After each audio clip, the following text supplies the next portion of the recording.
السلام عليكم ورحمة الله وبركاته. ازيكم يا كل حبايبي، ازيكم يا كل مشاهدين، كل سنة وانتم طيبين. الوقت في حاجات كتيرة قوي بتنزرع الايام دي يا حبايبي. ايه اللي بنزرع يا ام زياد؟ بتشتري الورد، بتشتري الصبار، بتشتري طبعا الفلفل الاخضر، تزرع الملوخية، بتزرع القوطة، كل ما يخطر على بالك بنزرع الوقت، اللي هي الحاجات الحلوة الجميلة. فخليكم معايا عشان اوريكم انا هعمل ايه الوقت. اتفضلوا معايا. دلوقتي انا حبيت اشتري صباره، اللي هي الصبار دي يا حبايبي، اللي هي الصبار دي بعمل منها باخد منها بص عود زي كده، عود زي ده كده اهو، عشان هي فيها شوك بروح جايبه منشار زي ده كده اهي يا حبايبي، منشرها كده. اللهم صل على سيدنا محمد اهي يا حبايبي، اللهم صل على النبي اهي. بروح عامله في جيركن زي كده يا حبايبي اهو. بصوا انا عامله كتير منها اهي، عامله صبار كتير، بروح حطها بس كده مؤقتا لغايه ما تكبر، لغايه ما تكبر.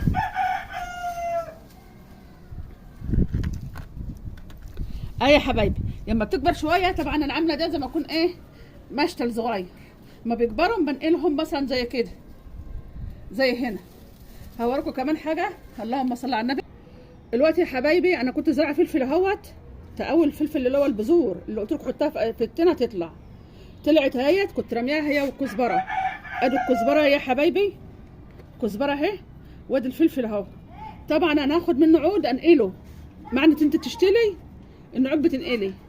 بص يا حبايبي، اللهم صل على سيدنا محمد، بشيل الصغير اهو كده اهو يا حبايبي. دلوقتي يا حبايبي انا اوريكم اول واحده، فطبعا انا بشيل اخف الزرع ده على حيث ان انا انقله. ليه بقى؟ عشان يدي براح لبعضه وفي نفس الوقت يطلع وصل لوحده اهو يا حبايبي. اللهم صل على سيدنا محمد اهي.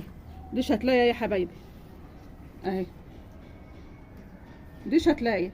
هعمل ايه يا ام زياد؟ خليكم معايا عشان هوريكم كده يا حبايبي. انا طبعا شلت الشتله اهي.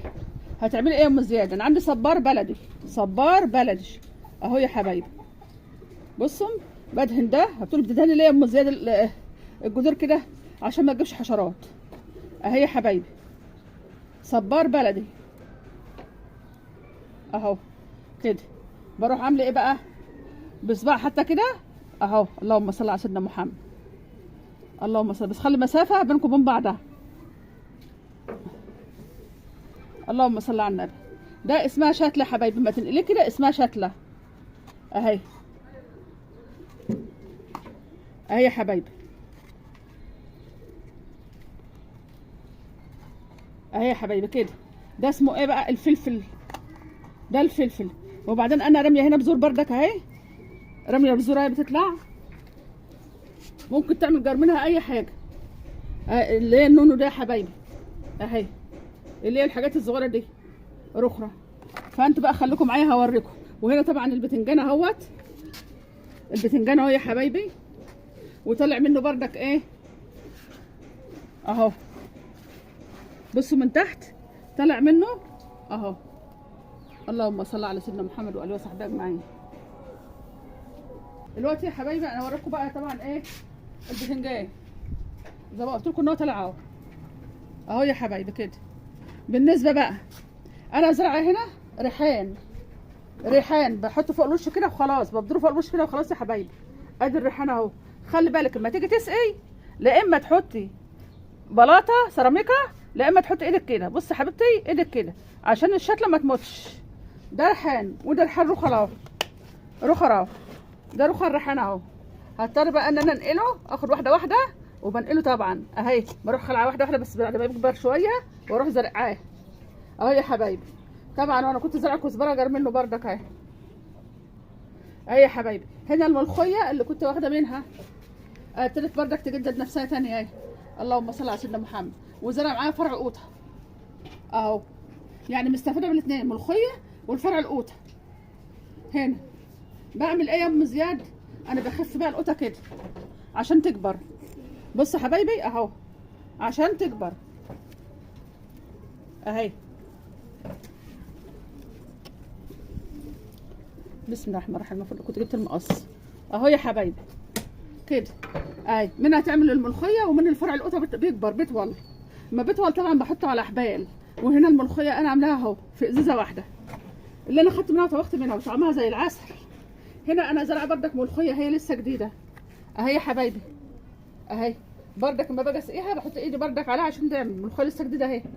هنا بردك ملوخيه اهي يا حبايبي اهي اهي. بالنسبه لهنا الزرعه اللي كنت بقول لكم ده موسم بتجدد نفسها، بتطلع بتخلص اللي فيها وبتروح طالعه. ده موسم اللي هو بتاع اللي هي الزرعيه اللي قلت لكم ده موسم. هنا كمان بصوا الخس اللي انا قلت لكم زرعاه خليته عشان اخد منه تقاوي بدل ما اروح اشتري من الشكل اهو يا حبايبي. بدل ما اروح اشتري من المشتل التقاوي بتاعته اهي.